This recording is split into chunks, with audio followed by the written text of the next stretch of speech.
ఇండ్లు ఉన్నాయంటే 2004 నుంచి 2014 వరకు డాక్టర్ వైఎస్ రాజశేఖర రెడ్డి గారు సోనియా గాంధీ గారి నాయకత్వంలో కట్టించిన ఇందిరమ్మ ఇండ్లు తెలంగాణ రాష్ట్రం నలుమూలల 25 లక్షల ఇండ్లు కట్టించి పేదవాళ్ల ఆత్మ గౌరవాన్ని నిలబెట్టింది కాంగ్రెస్ పార్టీ.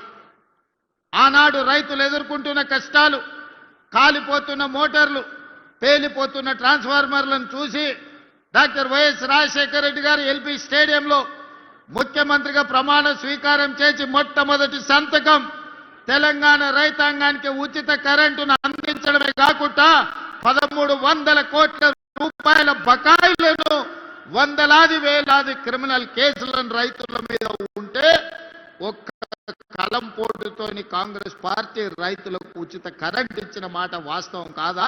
ఇలా ఉచిత కరెంటే కదా దేశానికి ఆదర్శమైంది. ఉచిత కరెంట్ అంటేనే కాంగ్రెస్ పార్టీ పేటెంట్ కదా. ఈనాడు ప్రతి రైతుకు ఉచిత కరెంటు అందుబాటులోకి వచ్చింది అంటే అది కాంగ్రెస్ పార్టీ ప్రవేశపెట్టిన పథకం కాదా ఈ దేశంలో? ఇవాళ రాజీవ్ ఆరోగ్యశ్రీ, పేదవాడు ప్రాణాలు పోతుంటే కాపాడుకోలేని పరిస్థితి, ప్రతి పేదవాడు నిస్సహాయంగా తన తండ్రో తన తల్లో కళ్ళ ముందే చచ్చిపోతుంటే కార్పొరేట్ హాస్పిటళ్లకు బిల్లులు చెల్లించలేని పరిస్థితి.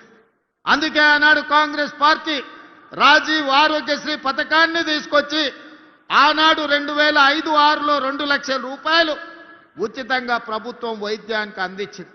ఇవాళ పథకమే కదా 10 లక్షల రూపాయలు ఈరోజు రాజీవ్ ఆరోగ్యశ్రీ పథకం రూపంలో ఈరోజు పేదలకు మనం అందిస్తున్నాం కదా.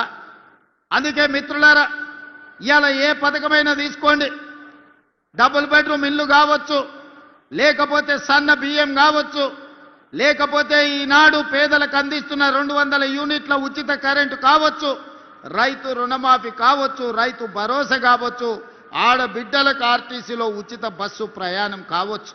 ఇవాళ ఇవన్నీ మన ప్రభుత్వం అమలు చేస్తున్న పథకాలే కదా. 2 సంవత్సరాలు పూర్తి చేసుకునే సందర్భంగా మున్సిపల్ ఎన్నికలు వచ్చినాయి. ఈ మున్సిపల్ ఎన్నికల సందర్భంగా నిన్న ఒక ఆయన ఢిల్లీ నుంచి వచ్చిండు. లావు మనగాడు లడాయికి పోతేనంట వెనకాల 3 నూకుడు మనగాళ్ళు వచ్చిరట. భారతీయ జనతా పార్టీ అధ్యక్షుడు, జాతీయ అధ్యక్షుడు నిన్న పాలమూరుకు వచ్చిండు. ఆయన వెనకాల కిషన్ రెడ్డి, బండి సంజయ్, డీకే అరుణ గారు ఆయన వెనకాల పోయారు. మరి నేను అడుగుతున్నా ఈరోజు కిషన్ రెడ్డి గారిని, బండి సంజయ్ గారిని, డీకే అరుణమ్మ గారిని మీ జాతీయ అధ్యక్షుడిని తీసుకొచ్చింది కదా, మాకేం అభ్యంతరం లేదు. మోడీ గారిని, అమిత్ షా గారిని, మీ నాయకులు ఎంతమంది ఉన్నారో ఢిల్లీ మొత్తం, దేశం మొత్తం ఉన్నోళ్ళ అందరినీ తెలంగాణ రాష్ట్రంలో మున్సిపల్ ఎన్నికలలో ప్రచారానికి తీసుకురండి. ఒక్క మున్సిపాలిటీ అయినా మీరు గెలుస్తారేమో మా కాంగ్రెస్ పార్టీ కార్యకర్తలు చూసుకుంటారు. మా కాంగ్రెస్ పార్టీ కార్యకర్తల సత్తా ఏందో ఇవాళ బీజేపీ వాళ్ళకు చూపిస్తారు. నేను అడగదలుచుకున్న బీజేపీ జాతీయ అధ్యక్షుని 2014లో నరేంద్ర మోడీ గారు మా మహబూబ్నగర్ జిల్లాకు వచ్చినప్పుడు పాలమూరు రంగారెడ్డి ఎత్తిపోతల పథకాన్ని జాతీయ ప్రాజెక్టుగా చేస్తాము అని అన్నాడు. 3 సార్లు మోడీ గారు ప్రధానమంత్రి అయ్యాడు. 12 సంవత్సరాలు బీజేపీ అధికారంలో ఉంది. మీకు చేతులు రాలేదా పాలమూరు రంగారెడ్డి ఎత్తిపోతల పథకాన్ని జాతీయ ప్రాజెక్టుగా ప్రకటించాలన్న ఆలోచన కానీ మీకు దేవుడు ఇవ్వలేదా అని నేను అడుగుతున్నా.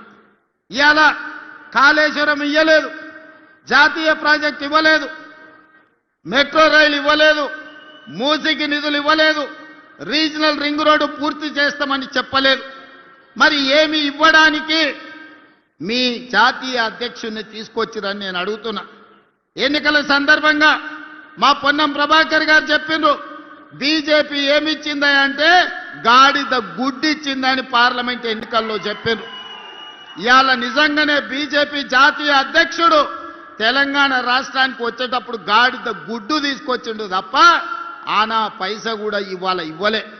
ఏ మొహం పెట్టుకొని 12 ఏళ్ల తర్వాత కూడా నరేంద్ర మోడీ గారు ఇచ్చిన హామీ పాలమూరు రంగారెడ్డి ఎత్తిపోతల జాతీయ ప్రాజెక్టు ఇవ్వకుండా, మెట్రో రైలు 2వ విడత ఇవ్వకుండా, మూసీ ప్రక్షాళనకు నిధులు ఇవ్వకుండా, రీజనల్ రింగ్ రోడ్డును కట్టుకోవడానికి అనుమతులు ఇవ్వకుండా ఏ మొహం పెట్టుకొని ఇవాళ బీజేపీ వాళ్ళు ఇవాళ ఓట్లు అడగడానికి వచ్చిందని నేను అడుగుతున్నా. ఇవాళ సూటిగా నేను అడుగుతున్న బీజేపీ నాయకులను, బీఆర్ఎస్ బీజేపీ బంధం ఫెవికాల్ బంధం కాదా? వీణ వాణి బంధం కాదా?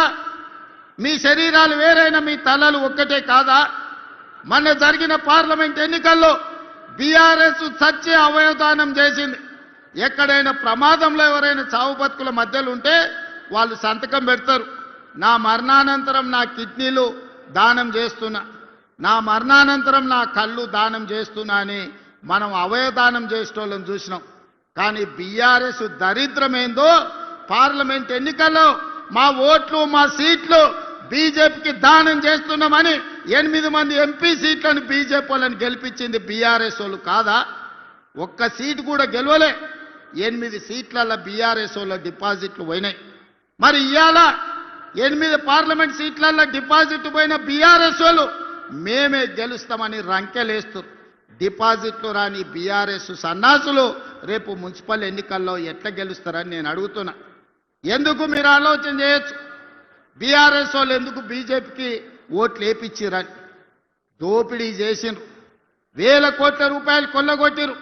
ఇవాళ బీజేపీ జాతీయ అధ్యక్షుని హోంశాఖ సహాయ మంత్రిగా పనిచేస్తున్న ఈ జిల్లా పార్లమెంట్ సభ్యుడు బండి సంజయ్ గారిని కిషన్ రెడ్డి నేను సూటిగా అడుగుతున్నా. కాళేశ్వరాన్ని ఏటీఎంగా మార్చి వేల కోట్లు కొల్లగొట్టిందని అమిత్ షా నరేంద్ర మోడీ గారు తెలంగాణ రాష్ట్రంలో అన్నమాట వాస్తవం కాదా?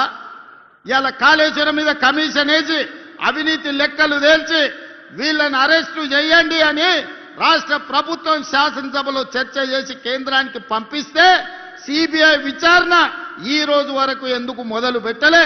దీనికి సమాధానం బండి సంజయ్ కిషన్ రెడ్డి చెప్పాల్సిన అవసరం లేదా? వేల కోట్లు కొల్లగొట్టిన కాళేశ్వరం, 1,00,000 కోట్లు పెట్టి కట్టిన కాళేశ్వరం 3 ఏళ్లలోనే కూలేశ్వరమై కూలిపోతే ఇవాళ సిబిఐ విచారణ కోసం కేంద్ర ప్రభుత్వానికి శాసనసభ సాక్షిగా నిండు సభలో తీర్మానం చేసి సిబిఐ కేసులు పెట్టి కేసీఆర్ను హరీష్ను బొక్కలో తొయ్యండి అని అసెంబ్లీ సాక్షిగా తీర్మానం చేస్తే 6 నెలలైంది, అతి లేదు గతి లేదు, సిబిఐ విచారణ లేదు. మరి దేశ ప్రధానమంత్రి అమిత్ షా గారు కాళేశ్వరాన్ని ఏటీఎంగా మార్చుకొని వేల కోట్లు కేసీఆర్ కొల్లగొట్టిందని చెప్పినప్పుడు విచారణ చేసి